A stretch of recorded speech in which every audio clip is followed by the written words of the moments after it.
Praise the Lord. इस video में हम बात करेंगे कि इजरायली लोग प्रभु यीशु मसीह को क्यों नहीं पहचान पाए।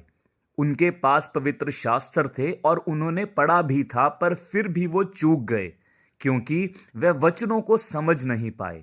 पुराने नियम को पढ़ेंगे तो बहुत सी भविष्यवाणियां प्रभु के दूसरे आगमन के बारे में लिखी हैं, परंतु पहले आगमन के बारे में बहुत कम लिखा था।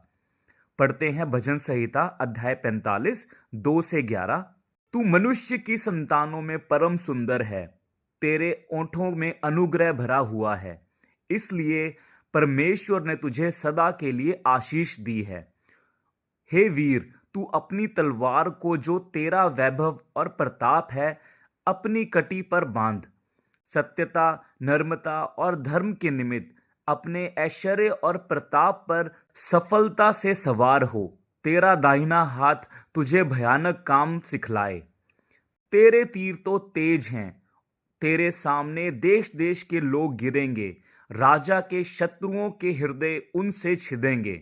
हे परमेश्वर, तेरा सिंहासन सदा सर्वदा बना रहेगा, तेरा राजदंड न्याय का है। तूने धर्म से प्रीति और दुष्टता से बैर रखा है। इस कारण परमेश्वर ने, हाँ, तेरे परमेश्वर ने तुझको तेरे साथियों से अधिक हर्ष के तेल से अभिषेक किया है। तेरे सारे वस्त्र गंधरस, अगर और तेल से सुगंधित हैं। तू हाथी दांत के मंदिरों में तार वाले बाजों के कारण आनंदित हुआ है। इन वचनों में बताया गया है कि प्रभु यीशु मसीह कितने सुंदर और कितने महान होंगे। पढ़ते हैं यशाया अध्याय 9 6 से 8। क्योंकि हमारे लिए एक बालक उत्पन्न हुआ, हमें एक पुत्र दिया गया है, और प्रभुता उसके कंधे पर होगी, और उसका नाम अद्भुत, युक्ति करने वाला, पराक्रमी परमेश्वर, अनंत काल का पिता और शांत का राजकुमार रखा जाएगा। उसकी प्रभुता सर्वदा बढ़ती रहेगी और उसकी शांति का अंत ना होगा। इसलिए वह उसको दाऊद की राजगद्दी पर इस समय से लेकर सर्वदा के लिए न्याय और धर्म के द्वार स्थिर किए और संभाले रहेगा। सेनाओं के यहोवा की धुन के द्वारा यह हो जाएगा।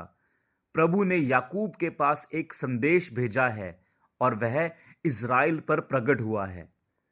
तो यहां भी प्रभु यीशु मसीह की महानता के बारे में ही लिखा है, और इज़राइली यहूदी लोग इसी राजा के इंतजार में थे, पर वह नहीं समझ पाए कि ये भविष्यवाणियां दूसरे आगमन की हैं। उन्होंने यशाया 53 के वचनों को या तो नजरअंदाज किया या उन्हें आत्मिक रीति से समझ नहीं पाए। पढ़ते हैं यशाया 53 अध्याय 2 और 3। क्योंकि वह उसके सामने अंकुर की नाई एक ऐसी जड़ के समान उगा जो निर्जल भूमि में फूट निकले।